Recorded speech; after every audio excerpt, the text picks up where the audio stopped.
When you know that you are queer, but your favorite drink is beer, that's gayish. You can bottom without stopping, but you can't stand going shopping, that's gayish. Oh, gayish, you're probably gayish. Well, life's just too short for narrow stereotypes, so it's gayish. We're also gayish. It's Gayish with Mike and Kyle. Hello, everyone in the podcast universe. This is Gayish, the podcast that's never fully dressed without a smize. Wait, oh my God. Is that a noun? Did you just invent a way to use that word? No. Oh, you can smize as a verb, but a smize is the facial appearance. It's like smile, a smile or smile. It's in the Banks Dictionary, first edition. Great. I'm Mike Johnson. I'm Kyle Getz. And we're here to bridge the gap between sexuality and actuality. And today, we're going to talk about disability. We're going to talk about disability on the heels of last episode's wonderful, calm happiness. But by the way, while we're talking about last week, I just want to say we got a lot of very nice messages. I specifically got a lot of nice messages personally as well. So thank you for all the kind messages. It was weird and difficult but good. I don't know. It was weird. Thanks, everyone. Y'all are cool. Yeah, it's anecdotal. Like, we don't have data against this. At least I don't think we do. And we clearly seem to have touched a nerve. Like, lots and lots of people have said really awesome things, and it's great. So thank you. Yeah. So news. Yeah, news. Okay, great. Oh, Time no. What? What? How are you, Mike? No, I don't care. Okay. Oh, sure, you can answer though. That's fine. I have a correction. We got a correction on Instagram, and we said that the word, I think you said it, but I agreed with you that the word Nazi is not allowed in Germany. It is the Nazi salute that is not allowed in Germany. You can say the word Nazi. I mean, I wouldn't necessarily recommend it. I'm not German, but I wouldn't necessarily go around screaming it. But that is what this person said on Instagram. They didn't give me explicit permission to say their name, so I'll just call them S, and they probably know who they are anyway. So thanks. I feel thrown under the bus. I don't know if I said that. I think you said it, but whatever. I don't think I did. I said I was talking about the Robin song, and she says you're a Nazi creep, and you were like, yeah, because you can't say Nazi in Germany. Oh yeah, okay, great. I mean, you can't. It might be legal. Thank you for the correction, but you still can't. I mean, can't or don't or won't or willn't or shan't. I guess all of the above. Okay. Now you can do the news. Okay, great. The news. So right out of the gate, gonna start with depressing. Are you ready? So it's the news? Yeah, this is regular news. Great. On this last Friday, May the 8th, Roy Horn passed away of COVID-19 complications. He is the Roy of Siegfried and Roy, the tiger people in Las Vegas. What? Gay gasp. Oh, I've heard of that person. Yeah, he died at Mountain View Hospital in Las Vegas on Friday. He tested positive for the virus last week, and the cause of death was complications of COVID-19, according to the New York Times. He and his partner, Siegfried Fischbacher, had one of Vegas's longest running and most successful shows. So I didn't realize that they were together. Like, I knew that they were too fabulous to be straight, but I didn't realize that they were like also banging. Like, I had in my head that they were, but I didn't know if I just made that up because it just made sense, or if I actually knew that. You know, like Bert and Ernie, like, are they actually dating, or do we just think that? You know, I forget if it's been verified. You know, what are the other ways in which Siegfried and Roy are like Bert and Ernie? Do you remember the attack? The manticore, the white tiger attacked Roy. Yeah. I mean, I don't remember the details. Like you said, a couple weird words in there, but yeah, I remember getting attacked. Yeah, it was 2003. It was a long time ago. And that was the end of their Las Vegas show. And really put a damper on their Las Vegas show. Well, he legit almost died. And It also happened Wait, in front of that audience of thousands of people. Hold on. He survived? Yes, he died of COVID-19, not of tiger attack. Well, when you said that, then I assumed the other one had died of the tiger attack. I didn't. Okay. No. Okay. I remember it, but apparently not very well. Anyway, he is survived by his partner, Siegfried, and a brother. And, yeah. More gay celebrities that I didn't know were actually gay. Moving on. Are you ready to move on? Please move on. Okay. Do you know what Tories are? Amos? Yes. No, that's one category. There's something about UK government. Yeah. So basically, and people can write in and hate mail and correct me if they want to, but basically in the UK, if you say Tory, you're talking about American Republicans. Like they fill the same shitbag niche of being a dick face. So, cool. And it's a Tory government right now with Boris Johnson in charge. Anyway, so there was how do I want to do this? What order do I want to do this in? So Rory Stewart was a Tory cabinet member who was running for mayor of London, and he has pulled out of the race.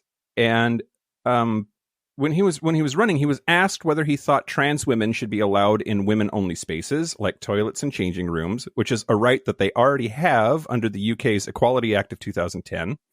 And he said, quote, "I'm instinctively worried about that, partly because when I was prisons minister, we had situations of male prisoners self-identifying as females, then raping staff in prison."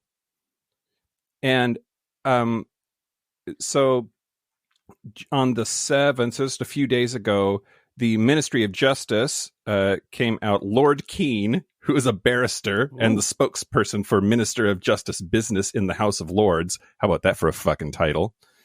Damn. Said that, quote, there have been exactly 0 reported incidents of any type of sexual assault against prison officers by transgender persons. He was asked officially to report back the number of sexual assaults carried out by trans prisoners against women prisoners and prison officers. Anyway, it didn't happen. It didn't happen. And fortunately, unlike in the United States of America, apparently there are at least some consequences for that, because douchebag isn't running for office anymore. Oh, that's good. And also that's cool. They have a law about it. We don't even have a law. Right. Yeah. I mean, they're pretty much ahead of us by at least 20 years in everything. So now, one thing that they do fuck up the way that we fuck it up is if a trans person hasn't gotten their birth certificate or their identification changed, they are housed with prisoners that are of the gender that they were assigned at birth. Even if they identify as a gender that's not that. So basically, so there are 163 trans inmates in England and Wales who don't have their gender legally recognized. And of those 163 trans inmates, only 11 are being housed in the correct facility for their gender. So 93% of trans prisoners without legal gender recognition are housed in a prison that corresponds to the gender they were assigned at birth. Trans women in men's prisons, trans men in women's prisons. And so, yeah, it doesn't matter. It doesn't matter what they say. They go by what's on the ID. And that's shitty. Yeah. Most of the time, apparently, there's a very, very small number that get like. Yeah, that's interesting. Right, but, I wonder who those 11 people are. Like, that's a weird, like, how did they get it? Like, are they famous trans people that get special treatment, or are they, I don't know. That's interesting. Yeah, I don't know. And then plus there's non-binary people. Like, if you have male prisons and female prisons, what do you do with a non-binary person? So this is last year. I found another article that said Justice Minister Ed Argar says that the government is revising guidelines on trans inmates, and said that a Minister of Justice spokesperson said that as it stands, inmates are remanded in custody in accordance with their legally recognized gender unless there are exceptional circumstances. If an inmate does people, not, you're exceptional. there is a transgender case board that will be held to decide upon the location of where the individual is to be imprisoned. I think that's interesting. And at least one prison in the UK has a wing specifically for transgender inmates. Interesting. Yeah. Okay, anyway, Rory Stewart is a fuckface, and he was a fuckface in public, and now he's not a fuckface anymore until he gets some other position as a fuckface. He's being a fuckface at home as a private citizen. Okay, last but not least, I know how much you love comic book stories, so I needed to let you know that. Okay, so there's a movie, and I want to put quotes around the word movie because I don't know. It's an animated movie, and I haven't seen any ads for it. Anyway, it doesn't matter. So there's a movie that dropped on Tuesday, May the 5th. It's called Justice League Dark: Apocalypse War, but apocalypse is spelled APOKOLIPS. So Justice League Dark: Apocalypse War. Anyway, so let's see. So there's a character called John Constantine. I'm sure that comic book people know this and they're just going to be pissed. But anyway, John Constantine and a character named Raven are seen in an underground fight club where Constantine is paralyzed with fear and embarrassment because they're facing a couple of bad guys. And Constantine says, oh, great, my ex is here. And then Raven looks at Harley Quinn, who's one of the bad guys that's there, who's staring at them both. And she asks him, you and Harley? Gross. And he says, quote, do I look mad? And then the cartoon cuts to King Shark standing beside Harley, who then smirks, showing his zigzag teeth and suggestively winking. So, apparently a bisexual, crumpled suit-wearing detective who happens to be a warlock used to bone a humanoid shark who is a dude. So... Anyway, wow. Okay, wait. No, I'm still on it. I'm still just let it settle. Nope, I don't get it. So, like, wasn't Constantine a movie with Keanu Reeves? Is this the same thing? Does John Wick? Maybe I don't know what you're talking about. Yes, he's in that, but Keanu Reeves has been in other stuff too. Really? He wasn't just in Bill and Ted and the Matrix, and that's it. And then, yeah. So, oh my god, I don't get it. So then, he's voiced by Matt Ryan in the animated film, who has done the role before, is from DC's Legends of Tomorrow. And apparently they've been pretty open about his bisexuality and in other incarnations of this character. But people are like, but apparently he'll also fuck sharks. Like, what does that mean? And is this The Shape of Water? Is that what you're talking about? Exactly. And then somebody on Twitter said, I can't believe John Constantine totally bottomed for King Shark. And then the writer and showrunner Marguerite Scott confirmed it by saying, quote, believe it, I can't believe they let me write this. So I have a little bit of a problem with this, though, because basically the scene happened. This person on Twitter said, oh my God, John Constantine totally bottomed for that shark. And then the writer said, believe it, I can't believe they let me write this shit. Now, at least this article on Pink News is like, oh my God, John Constantine is totally a bottom. And like, it's canon. The writer said so. And like, it just seems like a first, an unnecessary detail. Who cares who was on top? But I do.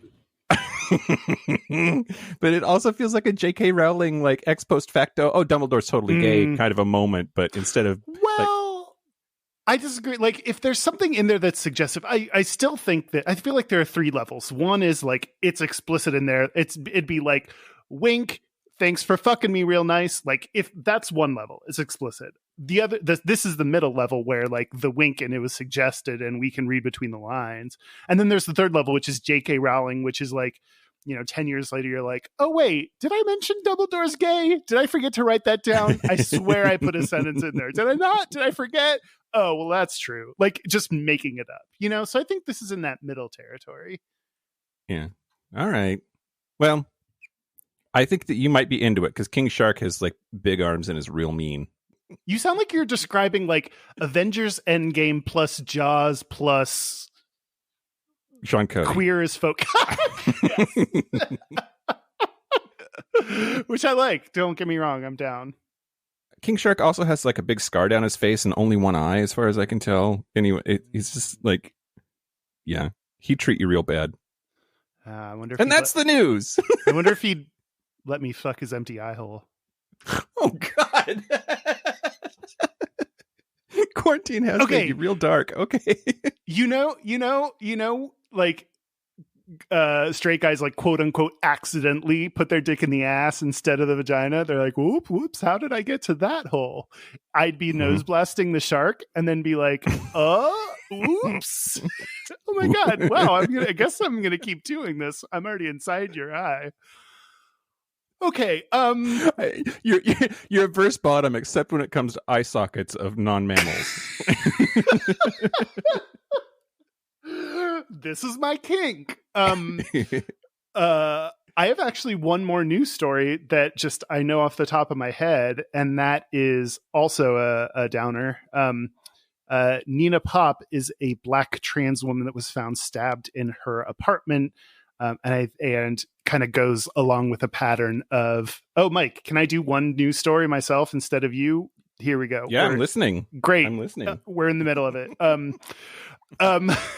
And this continues what has year after year, there's been a shitty trend of murders of trans people, particularly trans people of color. This is one more in that list, and really shitty. And it's hard because not only is there COVID, but there's also a lot of other unfortunate stories of Black people being murdered that are in the news right now. I mean, makes sense they're in the news, but also this is one I want to make sure it doesn't get lost.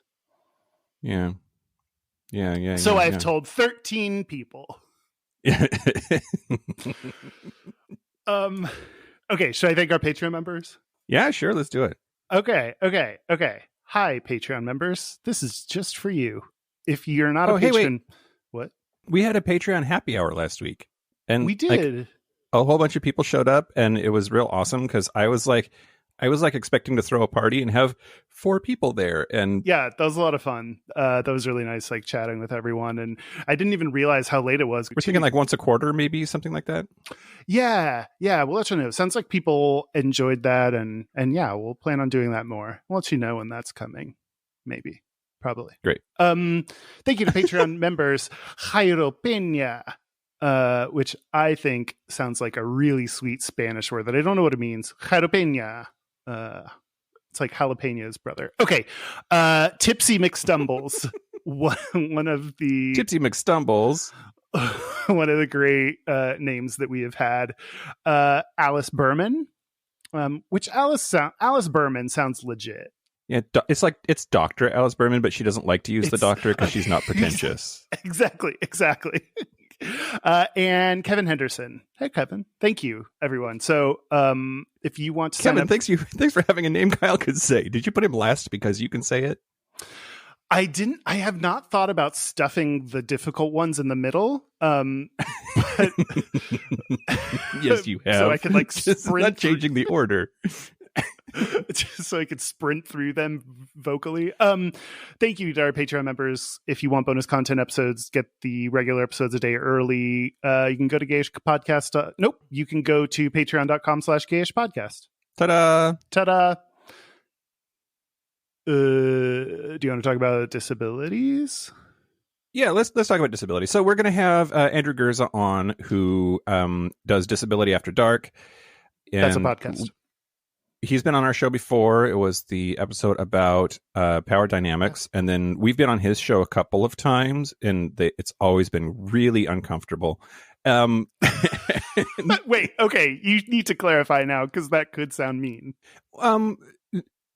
Intentionally so, and I always appreciate it. He likes to see able-bodied people squirm when it comes to talking about disability, and it makes for really good conversation, and it makes for really good content, and it's kind of rough being on the receiving end of that. Well, yeah, it is.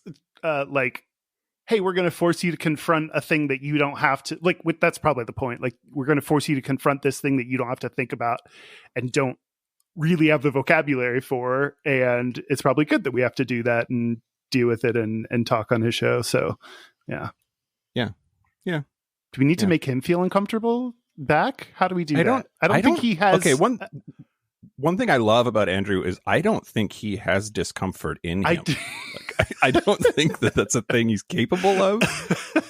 He's like my mom. Don't have a game of who can fuck with who more, because she's gonna win. You gonna get fucked. You were the one that wanted to do this topic. What made you want to do this episode? I've talked about it before on the show. I fucking love. It's amazing. Fucking watch it right now. The show Sex Education. And in season 2 of Sex Education, there is a character named Isaac who is a wheelchair user. And I, from my able-bodied lens, thought that character was handled really well. It seemed to be important to the character without being the only thing about the character, that he was in a wheelchair, which isn't something that I've seen a lot of. And I wanted to talk to somebody who's actually an expert in these kinds of things, who's actually a wheelchair user. Hey, what did you think about that? So hopefully he did his homework and watched it, and we can talk about it. And did you let him know in advance? Yes, I specifically have said at least twice that I wanted to talk about that character, but also disability in the media in general. And then, we should talk about disability more, because you can be gay and disabled, and we really should respect intersectionality and sort of explore intersectionality, and this is a good opportunity to do that. Yeah. Speaking of a good intersection between gay and disabled. I love a fucking segue, Kyle. Good job. Here we go. Ride your segue down this intersection. Only when the light says you can walk. Because this is Gayda. So I got this from a PDF on lgbtmap.org called LGBT People with Disabilities. Once I found that, I was like, that's what I was looking for. So thanks. And they, in that PDF, have a ton of different studies that they reference. So if you want to go look at all the sources, you can check them there. The studies were somewhere in the 2010s. So, and this is the percentage of the population of different populations with a disability. This is based on US data. So the general population, 27% of people have a disability, which already had no idea. LGBT people with a disability. Mike, would you think that'd be more or less than the general population? I'm going to guess more. I would have said the same thing. LGBT people, 25% have a disability. So that was that was really surprising to me. I've seen there are different studies. One has said a third. So there of LGBT people have a disability. So there's some ranges, but at least to be consistent, I'm using all one PDF. If I'm wrong, I'm going to be wrong on all of it because I'm using one source that had multiple sources. No, I'm being real smart. Okay, I'm good. Okay. So even though overall LGBT people were less likely than general population to have a disability, it broke it down even further by different categories. And interestingly, gay people were the least likely to have a disability at 26%. Trans people and bis and lesbians were at around 40%. 40%? I know, right? I tried to look into what... Okay, we talked about this on our Patreon episode, but I did the thing where I wanted to know what that breakdown is. That seemed like a lot to me, and I don't know if that's on an individual, you don't want to be like, what is your specific disability? But on a statistical level, like, it would be interesting to see all the different types of disabilities LGBT people have and how that compares to the general population. Anyway, I didn't see any of that. So, this includes the whole range of like physical disabilities, things like depression, anxiety, which are mental illnesses, like all that shit is all in there. Oh, yeah. Okay. In which case I'm surprised it isn't higher for gay people. I know. Same. Yeah.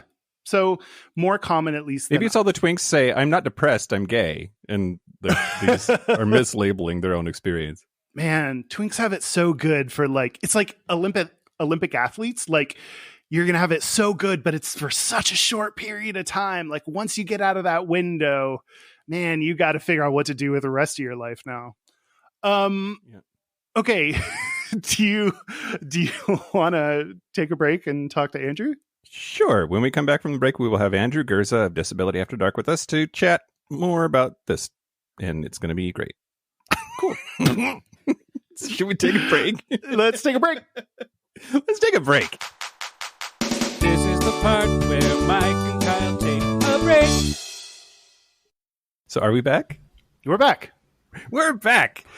We are here with Andrew Gurza of the podcast Disability After Dark. Welcome back to the show, Andrew. Hello. Thank you for having me back again. I'm so happy to be here. Should we say friend of the show, Andrew Gurza? Do we have a friend of the show list? If so, you'd be on. Can I be your gimp of the show? Can I be your your like cripple of the show? Is that yes? But the thing is, we'd have to put an asterisk and be like, but no, Andrew totally said we could say this. Like, we'd have to be like, no, this is totally fine.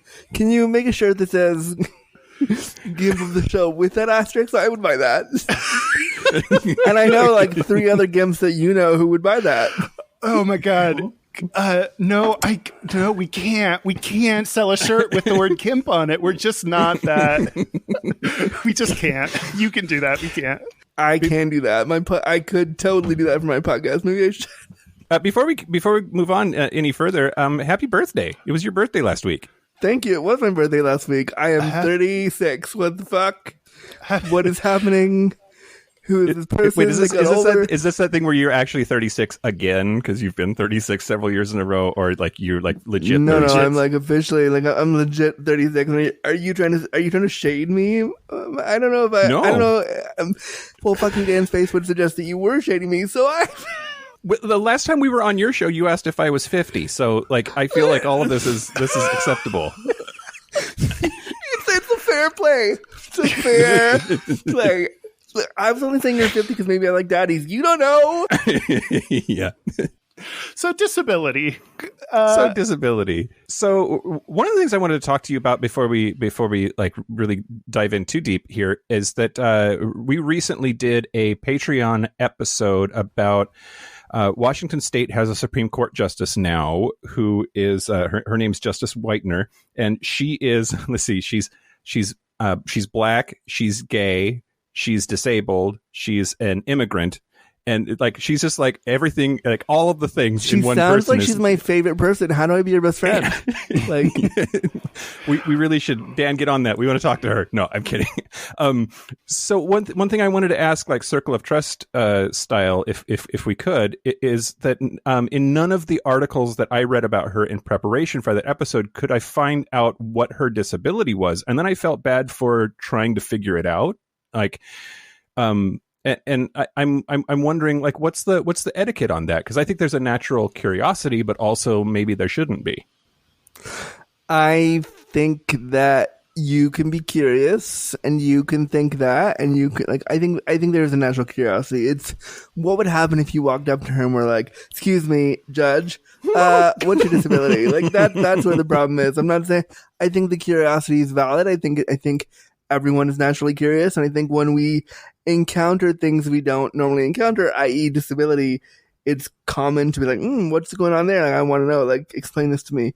But I think it's how you then process that in your mind and then choose to either be super ignorant about it and be like, excuse me, person, can you just like tell me about your disability without any you don't know who I am, but I'm a stranger. Can you just tell me why you're disabled? Like that's where I have a problem with it. It's not that the curiosity is invalid. It's the way that the curiosity is usually presented to the person. Mm-hmm. That makes sense because, like, hopefully the curiosity that you don't know about, like, you never know, like, you just never know about. So, like, you have to deal with the one that is vocalized to you. Yeah. And I mean, anybody with a disability has the right to not disclose their disability to you. Because I'm a self-proclaimed educator and it's what I do, I have no problem educating people about my disability and making jokes about it. And like my Grindr name for the last few months has been like cerebral palsy, and like I play, I play with it. It's not something that I'm uncomfortable with. Or what is it today? You broke Kyle. Cerebral palsy is great. I've used it, and I've gotten a lot of like hot dudes from all over the world being like, "Hey, your name's hilarious." Like it's funny. Like I as an educator have made it my choice to openly talk about my cerebral palsy, and not like it's not a problem for me. It's a point of, I won't say joy because there are moments where like I really fucking hate my disability, but it's a point of what is the word I want? It's just something that I'm not ashamed of, and I'm not ashamed of talking about all of that with people. And when it comes to like gay dudes, why shouldn't I play with that? I had my Grindr name a few weeks ago was like, "Want to touch my joystick?" It was just playful. So since you self-disclosed, can you maybe educate us a little bit on what CP is, what that means for your life? Yeah, I just did an episode on my podcast, shameless plug, where I did What's Your Condition? And I talk about what CP is. And what I learned was, because I just did a giant Goog, because I realized I didn't know a lot about what it was either. It's an umbrella term for a number of movement disorders that affects the cerebellum. So for me, I was born 3 months early, was born in May, should have been born in August. I have brain damage, which means that for me, it means I can't walk, can't do a lot of fine motor skills. Are you always early? In what sense, Mike? I mean, like for appointments and shit like that. No, that's not where I was going. But okay. Do you always come early? Sometimes, yes. No, I'm notoriously late because I have to deal with shitty paratransit. I imagine so. So I'm notoriously horribly late. But yeah, CP is really vast for a lot of, like it's really not specific. So one person could use a wheelchair, one person could be walking, one person could have intellectual disabilities on top of physical disabilities, could have speech issues, so many different variables. Like my friend Eva Sweeney, who lives in LA and was a consultant on that show Special, has CP and also works in sex and disability, and she's nonverbal and can't verbalize the way I could, but she's again totally cognitively non-impaired and can totally have a conversation just a different way. So it looks different for everybody. Yeah. Okay. You mentioned Special, which is one of those shows. Okay, again, circle of trust. Don't let anyone hear this episode. I was like, that's cool. Super it's cool. A podcast. That's what people do with them. We're not airing this one. This is going to be the secret lost episode. So let's get real dirty. Cool. So Mike, my number is 6 foot. How thick? No. Okay. Wow. You're talking like Coke bottle or like I've had people say it's a beer can. You can just watch my porn and you can decide for yourself. That's true. Okay. No, but what I was really going to ask is the show Special, which is a Netflix show, and I saw you tweet about it when it came out. I haven't watched it yet. What? I know. Does you want to do an episode on disability and you didn't fucking watch Special? Because I wanted to come in with it with fresh eyes and bring a new lens. Well, when we have our first date, we can watch it together and critique it as we're naked in bed. How does that? I remember you tweeting about the TV show Special. I'm curious to get your take on like why that was important to you. That show was important to me because I know Ryan O'Connell. We're friends. He's a buddy of mine. He's where we found out about each other around the same time I started writing blogs and writing for HuffPost and doing all the stuff that I do. He was also doing it, and people were like, "Oh my god, did you see what he's doing? He's stealing your like niche." And so there was a tinge of like weird professional jealousy of like, "Dude, you're on my territory. Get the fuck out." But then we kind of became friends and started talking to each other, and like we knew what each other was doing, and we started just talking to each other over Skype. And I had him on my show, and like we just chatted a bunch. And he ended up being just a really good friend. And I read his book, and he's like really, really just he created this niche for himself, you know, being queer and disabled, and being really like flamboyant about him, being really upfront, like being really sassy about it in a way that I wasn't. And I was like, I like this, like good for you. And so I found out about Special. So he's the writer and lead actor, right? Creator, star, producer, all that. So I knew about Special before it was Special. I knew about it when it was going to be a web series on his YouTube channel. I knew about it before it was like, I knew something was in the works for him way before it was a thing. And I think the show is great because you haven't watched it, so I can't speak directly about it to you because you didn't do your homework for this episode. You misread the assignment. But, you know, the show is about his experiences being gay and disabled in Hollywood. And like trying to navigate being a young, gay, disabled guy in Hollywood. And I really think it was groundbreaking because we haven't seen that on TV before. That's not been on TV before. And it was really, I watched it twice. The episodes were 10 minutes each, so you could get done the whole series in an hour. Quite frankly, in an hour you were done. And that was really, I felt he was robbed in that way because every other series would get an hour, 30 minutes, 28 minutes.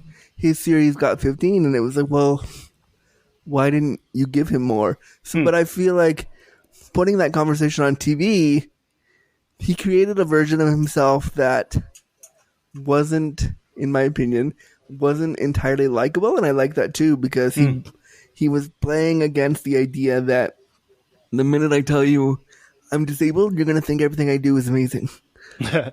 And so his character, you haven't seen it, so you have no idea what I'm talking about, but his character, does some really fucked up things and says some really shitty things, and like, but his character also hires a sex worker, also talks about like, trying to date and have a disability, but also says some shitty stuff to his mom who's trying to have a relationship with the guy. And so like, it's a really interesting like character study in how you can be disabled and not necessarily a great person.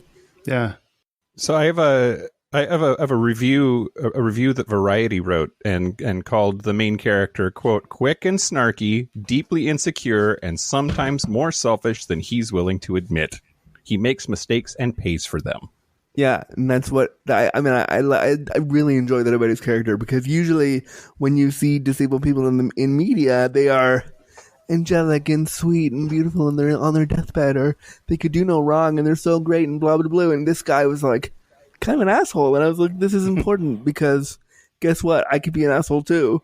Like it was really important to see that.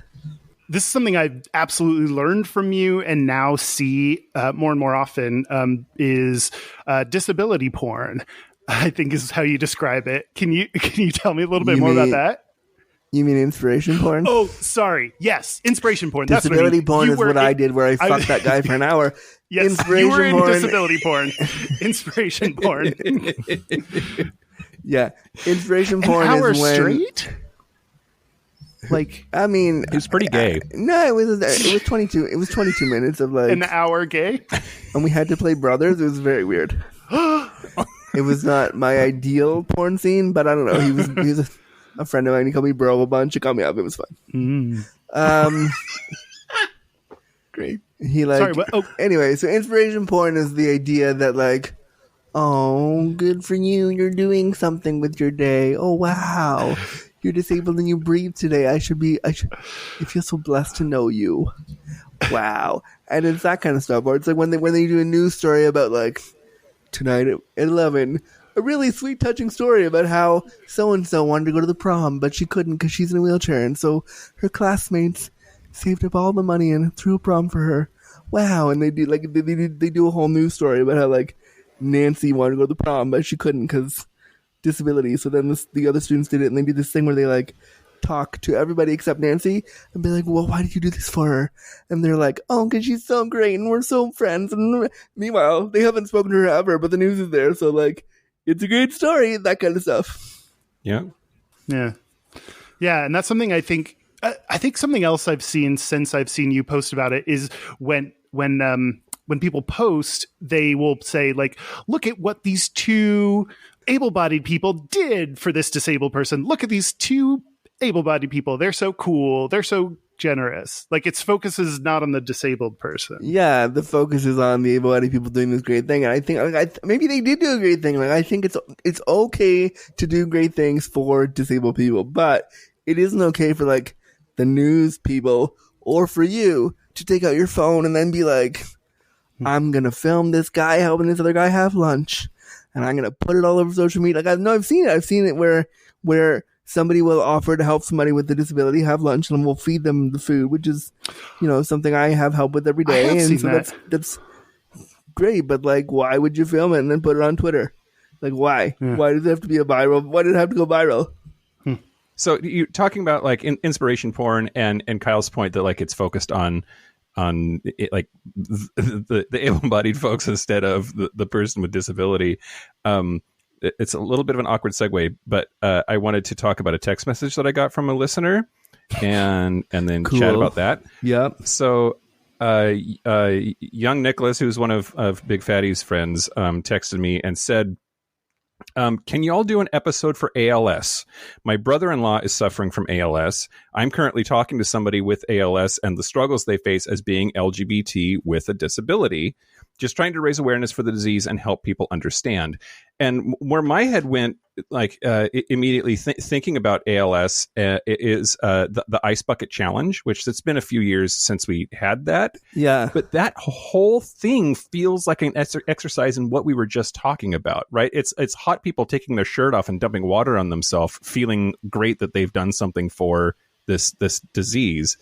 Do you remember the Ice Bucket Challenge? Do you guys? I do. I remember a bunch of times, like Chris Pratt took his shirt off and did one. Like I watched Ellen 5 years ago when it was like, I remember it was it was a thing everybody did. John Krasinski did it. Like all my like wet dream lovers did that. And I think like it's so hard when we are trying to raise money for these causes. And I think people's hearts are in the right place. I don't think that they mean it. I genuinely don't think it's meant to be malicious. And that's where I think when we talk about inspiration porn and we talk about ableism and we talk about all these things, we have to try to remember, and I see it with a lot of other disability activists, they're mad all the time. They're angry all the time at every able-bodied person for just trying to figure it out. And I think, and I was one of them, so I can speak to it. Like I was angry all the time too, but it's not worth it. It isn't. It's really hard to be mad at everything all the time when people are just trying to learn. And if I can use my platform to teach somebody, why wouldn't I do that? So with the ALS thing, I would probably say like, cool, awesome, you want to do this. Maybe include a disabled person in this. Like maybe throw some ice on a person with CP and like, or, do something where they're included. So you're not only like, you're not making it all about how great you are. And at the same time, if that money is actually going to research for ALS and it is something that the community wants to have kind of to change the narrative, then great. Show me that the money is going to actually disable people. Like, is it going to line your pockets? Then that sucks. But if it's actually going to disable people for the thing, great. And I really don't think that most non-disabled people are. They just don't know any better. They're ignorant. And I don't mean that in like, you're an ignorant asshole. It's just like you're ignorant in that you just don't know. So I want to use my platform to teach people about disability in a way that doesn't shame them for not knowing. Yeah, saying or doing the wrong thing out of ignorance is great because you're ignorant. We can fix that. It's when you're being intentionally an evil douchebag despite knowing what's true. That's a different kind of evil. Yeah, exactly. It's like you have to be ignorant, but then also open to changing that ignorance. I mean, I've said this a bunch before. If I think you're hot and you say an ignorant thing and I want to suck your dick, I will probably teach you about disability because I think you're hot. So no. But what I mean is like the average person doesn't mean it. And if you tell them they're being, if you tell them what they did hurt you and was ableist and they continue, then it's a problem. But like with me, everybody gets at least one. I think there are a lot of Karens in the world that need to understand that just because it didn't come from a malicious place doesn't mean it was okay. Yeah, exactly. And I think that, but I think it's also important for those of us with disabilities, and this is just my opinion. If you want to shoot me down, go ahead. Andrew at AndrewGurza.com. I think that a lot of disabled people need to also take a breath and try to go into these conversations not leading with, I'm pissed off at you because you're able-bodied and you don't get it. That doesn't help anybody. And I was there and I've had those conversations and I've been that angry disabled person. It made me sick. Like, it made me just physically unable to do my job. And I never felt good. I never felt happy. I never felt okay. So I pivoted to, how can I use my platform to give my community tips and tricks on how to learn about disability without shaming them for not knowing. Yeah. Well, a couple of quick things about ALS, and then we can move on. ALS is also known as Lou Gehrig's disease. It's because a very famous baseball player. Yes, please. When is that happening? When is that happening? Lou Gehrig, who was a famous I want to say football so bad. Lou Gehrig, a famous baseball player, was affected by it in 1939. It was Stephen Hawking who ultimately had a crazy, amazing career in physics. Despite also kind of a douche. Apparently, I've heard that from several people. And a quick LGBT thing that Dan found for me. Apparently, Obergefell, from Obergefell v. Hodges, that legalized gay marriage in the United States. Apparently, his husband had ALS and ultimately passed away from complications of ALS. So, it's a thing people need to know, and I'm here. If you want to take your shirt off and throw water on yourself, I'll watch. I mean, how many hours do you have? Me taking out my shirt is going to take 25 minutes by itself alone. But, I mean, it makes good podcast content. If you're into struggle porn, I can do it for you. Just let me know. Oh, that's not usually the struggle porn I watch, but I like it's a new avenue I've never explored. I think Andrew, are there? Go ahead, Kyle. Oh yeah, something a lot of people don't know. Lou Gehrig famously loved pouring ice water on himself. Did he actually? No, I just made that up. I was like, is that where it came from? Because no, I just have no idea. That's such a weird thing. Like, it does make me wonder, Andrew. Is there a gimmicky fundraising thing in the CP world? Like, not that I can. Meaning we can start one. Think of. I mean, well, look, the gimmicky thing I want to start in the CP world is probably very X-rated, and many charities would not approve of what I would want to do. Okay, wait. Can you give us our idea and then we can walk it back into PG territory? What? Okay, wait. Everybody flashes their dick on Twitter and we call it PP for CP. What? I love it. It's weird. I support it. It's so strange. But okay. Great. Post hashtag CC for PP. Probably use the number 4 because that's cool and hip. So So weird, but I'm here for it. Yes, please. All the porn stars. I know porn stars listen to this show, so do it. So get on it. Baby wavy, come on. Aren't we all friends? Have we all worked together? Dick? Flash that dick. Great. Okay, I killed the show. Mike, you wanted to talk about sex education. I keep waiting for you to do that. Oh, sure. So, Andrew, did you do your homework? Because we've been talking about this for months now. I did not. But I know the guy has a disability. I know he's actually disabled, and I know he's a bit of a snark in the show. That's all I know.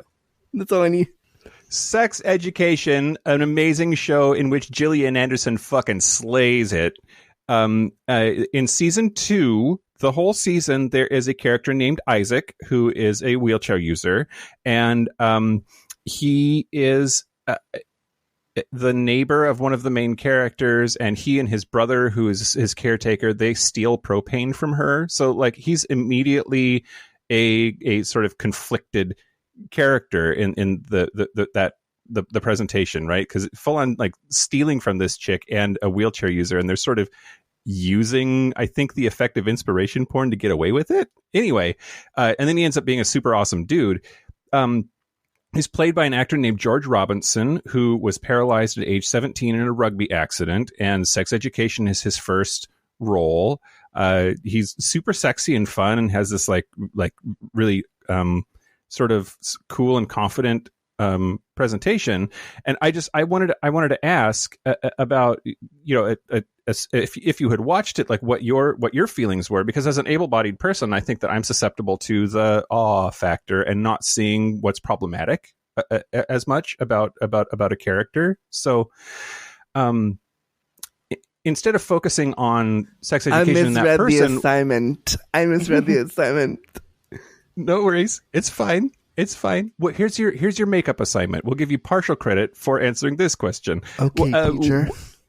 Are there, Daddy? Are there examples of disability in the media that you think are really well done, or is it just all shit? Well, my documentary, no.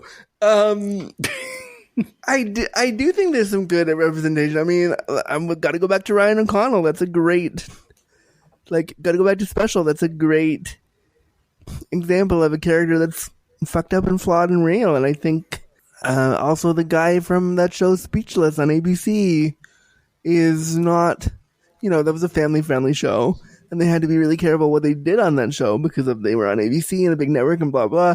But again, that was also really great. It was a great start. I think we need to see more disabled characters on HBO shows and on like darker stuff. We need to see. I tweeted a couple weeks ago, I would love to see a fucking disabled detective on SVU, or put something in there that isn't just, oh my god, you're disabled and your world is so hard. I think there are really great opportunities for representation that Hollywood doesn't know how to capitalize on quite yet. When you see disability represented in the media, good or bad, what tends to be the problems that you see? Are there common things that everyone fucks up? Oh yeah, there are. You didn't use a disabled actor because why didn't you? Fuck off. There are disabled actors out there. They're looking for work. Like Artie in Glee. I used to think was a pretty good representation, except that actor is not disabled. Well, then right away it was a horror. And then his whole story arc about I want to get robot legs to walk. What the fuck? What? Excuse me? That's not how disability works. What? My girlfriend bought me an exoskeleton. Are you ridiculous? That's not how any of that would work. I was watching an episode of Law & Order the other day, and they had a character who had disabilities and was being abused by their caretaker, and the way they talk about oh, he's in a wheelchair. Shock. Oh goodness, it's always the shitty plot point of you're disabled and therefore there's another layer of how sad your life is and how horrible this thing is. And it's could they just be in a wheelchair and have it not be a big deal? Why? That's what I like about shitty. Wait, Hold on. I was just going to say that's what I like about shitty disabled people, but that sounds weird. But like the idea that like we're pretty great though. I mean, as a shitty disabled person who's done some shitty things to some shitty people. Well, so okay, did we do it? We covered all of disability and never have to speak of it again. Like, cool. Okay. Okay. Well, yeah, we talked about all of the things. We talked about ALS. We talked about sex education. We talked about other media representation. We did it. We talked about all the things. Cool. We did it. Yay. And I'm sure we'll be back to this topic too. It's one of the ones that's just like too broad to cover. It's too meaty and girthy and juicy and hot. Right? That's right. Yep. Yeah, I'm sure this beer can of a topic will be back. So should we take a break? I've been waiting for you to ask. Yes, let's take a break. Let's take a break. A break. This is the part where Mike and Kyle take a break. Are we back? We're back. We're back. We're going to do our Gayest and Straightest. But first, Andrew Gurza, where can people find out more about you, what you're up to, what you're doing? Plug all of the holes. Do it. They can follow me by going to www.andrewgurza.com. They can also follow my new brand.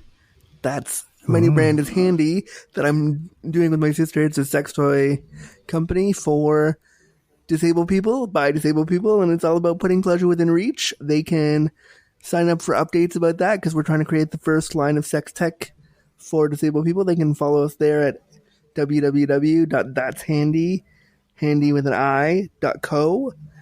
And they can sign up for updates there. They can follow me on the Twitter at It's Andrew Gurza. And on the Instagram too, It's Andrew Gurza, and all the places. And they can also download my podcast, which does a much broader look at sex and disability After Dark. They can download new episodes of that every Thursday and bonus episodes throughout the week when I get bored and want to put a thing up.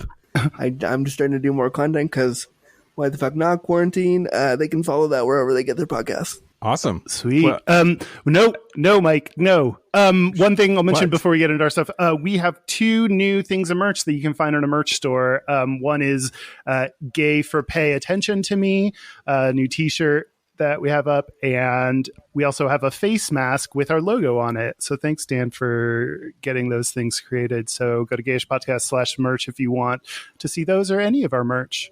Well, our website is gayishpodcast.com, which you can go to gayishpodcast.com/merch for all the shit that we have on the stuff. Is there an echo in here? Yes, What's Kyle. the deal? Yes, Kyle, shut up. You can go to all of our social media. It's at Gayish Podcast, Instagram, Facebook, YouTube, Twitter. Are you doing ASMR? What's happening? I was trying to figure out whether to end that in a period or a comma, and I decided period. Our hotline is 5855-GAYISH. You can send us text messages or leave us voicemails. That's 585-542-9474. Standard rates apply. Our email is gmail@gayishpodcast.com. Gmail. Although apparently it's maybe not been working. I need to get the password for the new thing so that I can check our redirects, because some people were trying to use that and it wasn't working. JK. Okay. Our email is gayishpodcast@gmail.com. Yeah. I'll figure it out. It should work, and if it's not working, we should sue those motherfuckers. Anyway, okay. And our physical mailing address, if you want to send us things, the things we've received. P.O. Box 19882, Seattle, Washington 98109. We should say the 4 R's. We've not done that in a while. Please, please, please. It helps us out so much if you do any or all of the 4 R's. Rate, review, subscribe, and recommend. While we're still in the contact thing, also, like, people on the Facebook group are probably tired of hearing about it, and I'm trying to minimize it because I feel bad because not everybody's into it or whatever. But I've been playing World of Warcraft, and there's enough people who listen to Gayish that play World of Warcraft that have found each other that we now have a World of Warcraft guild. So join us if you would like to. We're on the server Thunderlord. Yeah, you are. Yep. And you can find me. Oh God, I'll have to cut this. I'll say it next time. Can I call you Thunderlord from now on? Yes. I'd be offended if you didn't. Hold on. Just deal with it. Gayest and straightest. No, hold on. I want to Okay. say the thing. Like, if people want to come to Thunderlord and they want to get a hold of me, they need to know my battle Kinks? tag, and I need to find Can my we just battle tell them to tag join so the that I Facebook can- group and you'll find it, or join Discord and go to the World of Warcraft channel. That's the best way to do it. Join our Discord server and go to the World of Warcraft channel. Thanks, Kyle. Our Gayest and Straightest. It's time for our Gayest and Straightest. Who wants to go first? Andrew inhaled slightly, so I'm going to go with Andrew. Okay, the gayest thing I did this week was I had a wet dream. Go on. With my catheter in, which is not exciting or fun. Oh. I'm wearing a catheter right now because Corona. Yeah, it hurt. Having a catheter in your balls when you're trying to come is really not fun. So, but it's the gayest thing I did this week. Straightest thing I did. What was this the week? content of the dream? I think we need to know the content of the dream. I don't even remember. You know those wet dreams you're like waking up and you're like, oh, I guess I'm coming now. Great.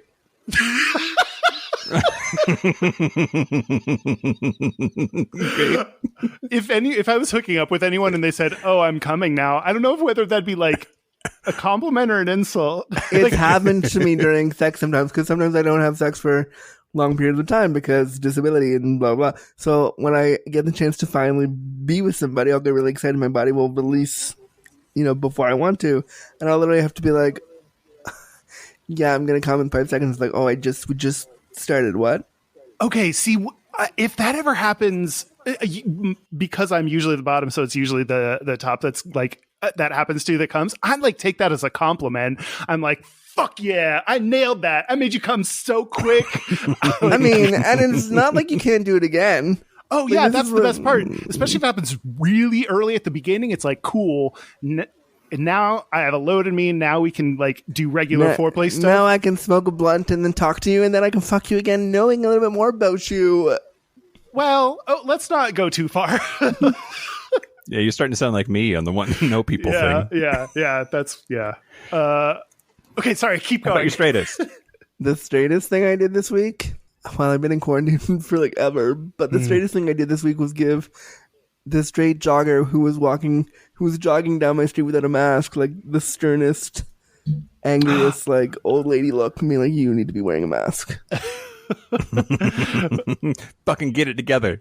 Well, my gayest is that I still don't.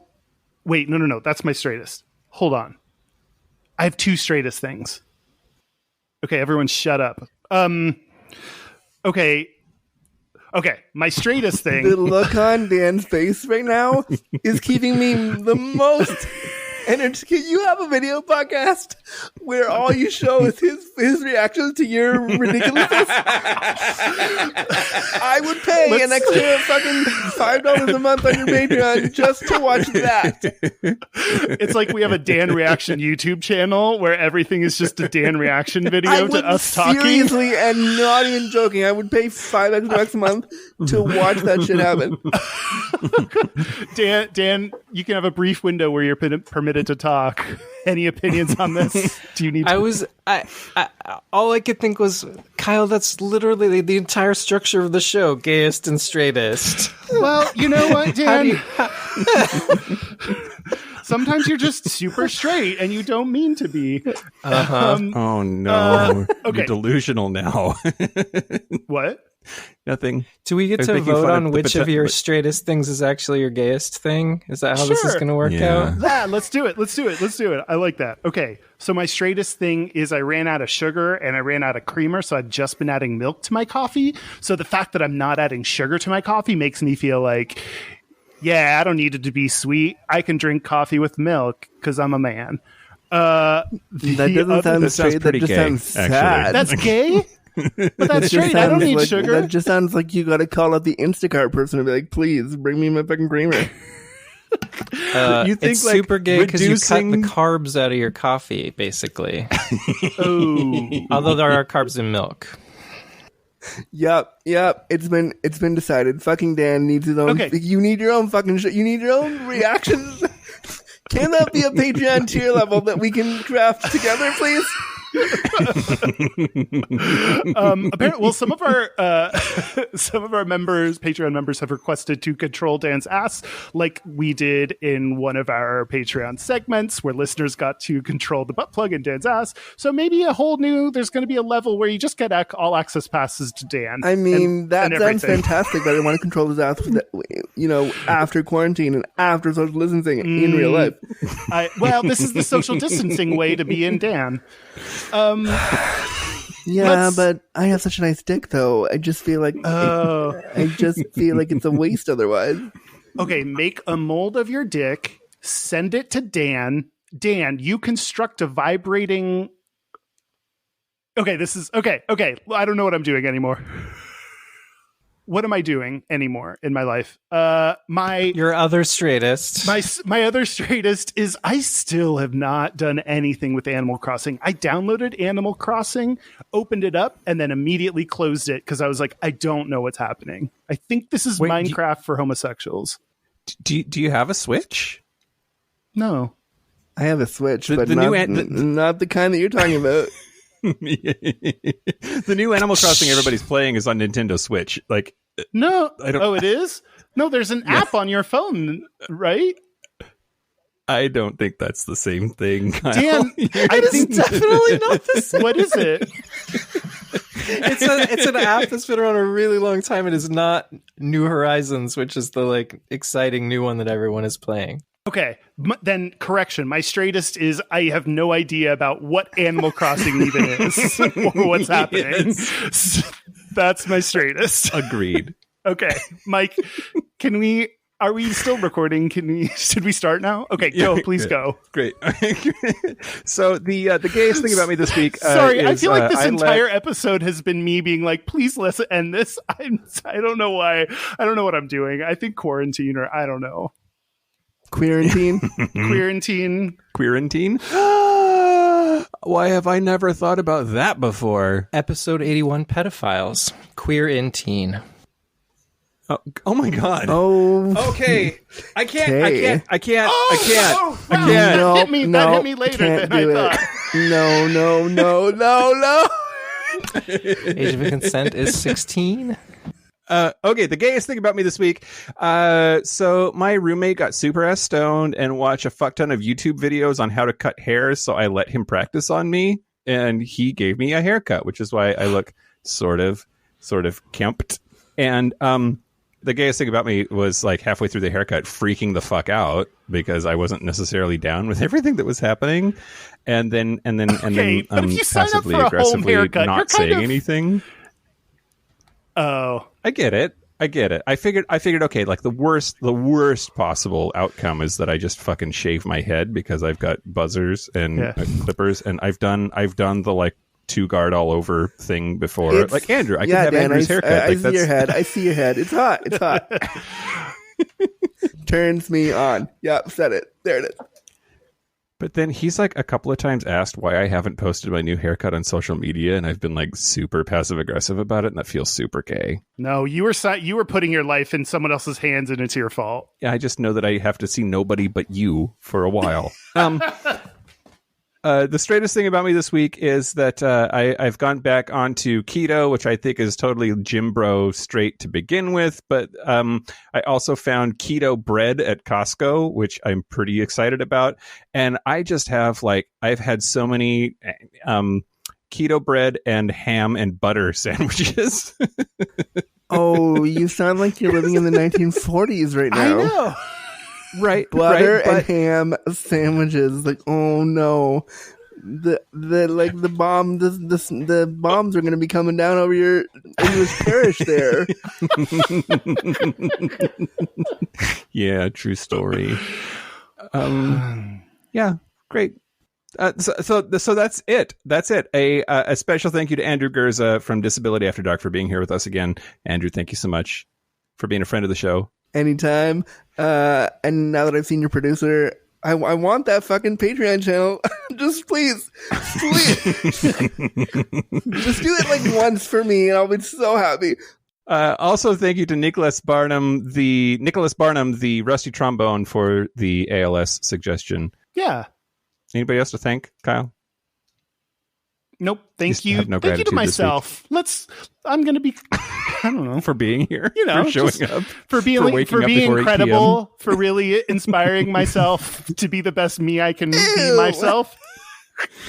So that's it. This has been Gayish. I'm Mike Johnson. I'm Kyle Getz. Until next week, be butch, be fabulous, be you. See you next week. See you next week. Bye.